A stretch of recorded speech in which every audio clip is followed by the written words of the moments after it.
ಕಾಲವನ್ನು ಕಳೆದುಕೊಂಡವನು ಜೀವನವನ್ನೇ ಕಳೆದುಕೊಂಡವನು. ಒಂದು ಊರಲ್ಲಿ ರಮೇಶ ಎಂಬ ಯುವಕನಿದ್ದ. ಅವನು ತುಂಬ ಬುದ್ಧಿವಂತನಾಗಿದ್ದರೂ ಯಾವ ಕೆಲಸವನ್ನೂ ನಾಳೆ ಮಾಡೋಣ ಎಂದು ಮುಂದೂಡುತ್ತಿದ್ದ. ಇನ್ನೂ ಸಮಯ ಇದೆ, ನಾಳೆ ಓದುತ್ತೇನೆ, ನಾಳೆ ಪ್ರಯತ್ನಿಸುತ್ತೇನೆ ಎಂಬುದೇ ಅವನ ದಿನಚರಿ.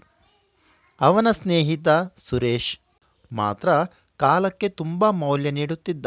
ಪ್ರತಿದಿನ ಸಮಯಕ್ಕೆ ಓದು, ಕೆಲಸ, ಅಭ್ಯಾಸವನ್ನು ನಿಯಮವಾಗಿ ಮಾಡುತ್ತಿದ್ದ. ಪರೀಕ್ಷೆಯ ದಿನ ಬಂತು. ಸುರೇಶ್ ಚೆನ್ನಾಗಿ ತಯಾರಿ ಮಾಡಿಕೊಂಡಿದ್ದರಿಂದ ಉತ್ತಮ ಅಂಕಗಳನ್ನು ಪಡೆದ.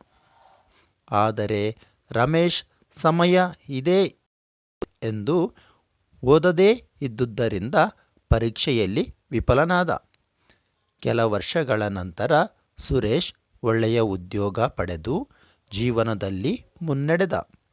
ರಮೇಶ್ ಮಾತ್ರ ಅವಕಾಶಗಳನ್ನು ಕಳೆದುಕೊಂಡು ತನ್ನ ಸೋಮಾರಿತನಕ್ಕೆ ಪಶ್ಚಾತ್ತಾಪ ಪಡುತ್ತಿದ್ದ.